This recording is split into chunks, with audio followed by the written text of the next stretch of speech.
another super duper weird video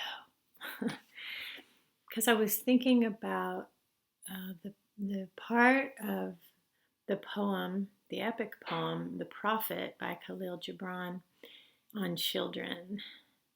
I may have to go back and get it. I don't know if I have it in memory, but it's I love connecting to it because I can just feel it in my heart. And so that's what I wanted to talk about, the truth of it. And here it is. Your children are not your children. They are the sons and daughters of life's longing for itself. Just that part is like, what? I wish I could remember exactly how it goes. And think not that you can join them or be where they are, for they live in the house of tomorrow, and you cannot go there, not even in your dreams. And it's so sad as a mother, like it's so sad you cannot go there, because I realize the truth of that. And it's also so freeing and so loving. And so anyway, I was thinking about the part of the poem on children,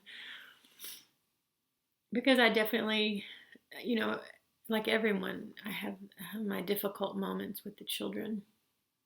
But mostly I try to remember that they're this beautiful gift that I've been entrusted with. I'm kind of feeling into that too, because when you think of your responsibility to your children, the truth is, and it's very uncomfortable and icky, and I don't like it when I think about it, but the truth is, the only responsibility that you have to your children in this life is to give them a portal to this life. Now they're here. You don't have to love them. You don't have to take care of them. You don't have to research which school, which unschool program, which... You don't have to research any of that. You don't have to do anything. You don't even have to feed them. We do all these things because we choose to. And anyway, I was thinking about the poem because I was thinking about the concept of teaching your children about please and thank you. Teaching your children about please and thank you. Because I've gone kind of back and forth on this, and I've realized that the only times that I've told my children, you need to say thank you, or what do you say, or, when I tune into that, it feels, I don't like it, because I think about how I would feel if someone said, now, say thank you, it feels really inauthentic and forced. And an example is that made me so aware of this is I bought this, they have at Target these Yeti iPad holder, and my son has the Yeti blanket. And it's an iPad holder, and I gave it to him. I said, I got you a surprise. Here it is. And he's like, oh, okay, fine. And he didn't really say anything. And then, maybe an hour later, he came back, and he's like, oh, my God. I love this thing. You can do so much with it. You can this. And he packed it full of all his crap. He put his thing in the back, and then he put I don't know what, tissues, pens, whatever. It had all these pockets. It's a real cute little thing. They know how to make things at Target that people like. People like Target. So that felt amazing to me. It felt really good. Oh my God, he loves that Yeti thing. And he said several things throughout the day. This is great. I love this friggin' Yeti thing. Thank you so much for getting it for me. I love it. I love it. And I'm feeling that, right? I am the best mom ever. I got the right thing. I got this Yeti thing that he loves. It's great. And I realized when, later in the evening, it was later in the evening,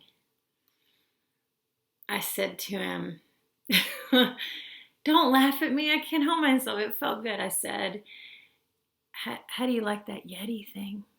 As if I didn't friggin' already know how he liked the Yeti thing. I just wanted more of that juice. I wanted more of that feeling. And he gave me exactly what I needed in that moment. He's like, It's okay, because I was grabbing for it and I was taking it. And I realized, like, I do want my children to be grateful people. That's something that I want, but it's not something I am owed. Like, I could have 4 serial killers and that would just be that. Like, that would be that, I want things for my children, but I cannot force those things. And so the way that I teach my children to say please and thank you is that I say please and thank you in their presence. And there have been many times when I've said, say please, say thank you. And I realize it's always because I feel uncomfortable, because I don't want the other parent to think I'm a crappy parent because I don't say that. When really, that's the much easier thing to do. It's easier for me to say, sorry, thank you. It's a lot easier to do that. But it's less conscious, because what I want for my children is for them to cultivate their own sense of gratitude. My kids don't do a lot of things by rote. They do almost nothing by rote. And I'm grateful for that, because I don't think they're in the program when they're spontaneously saying, I love this friggin' Yeti, or I love you, or I'm so happy. Simon also is the one who I gave the Yeti to. At night sometimes he says, I love our home. It feels so good. It feels so great. I love our home. And I have learned not to grab for that, because every time I grab for that, it's something he says all the time. But when I grab for it, he's like, whatever, I prefer being at Dad's place. Okay.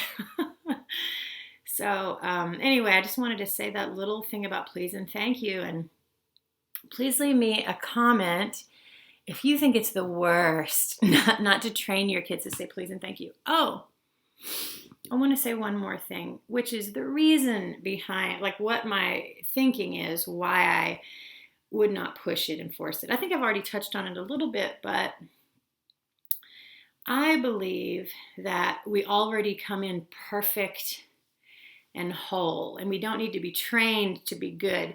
We don't need to be trained not to be crappy. I mean, maybe, sure, we'll come in with some things that we're working out from a past life, whatever. I don't know how it works. But I think our default setting, I believe that our default is beautiful perfection. And so if I can be open to that, I experience the beautiful perfection when I sit there and just kind of wait for him to say. I'm not waiting, assuming he's going to say something about the Yeti thing. But if I'm just open, but if I try to force it, if I try to control, that's not going to allow the beautiful perfection that is my child to unfold. And so that is what I want to say. And I was actually doing this as a practice. I was going to fix my hair, but #authenticity. If you like videos of a lady pontificating about her constant thoughts about her children, please subscribe to my channel. Thank you.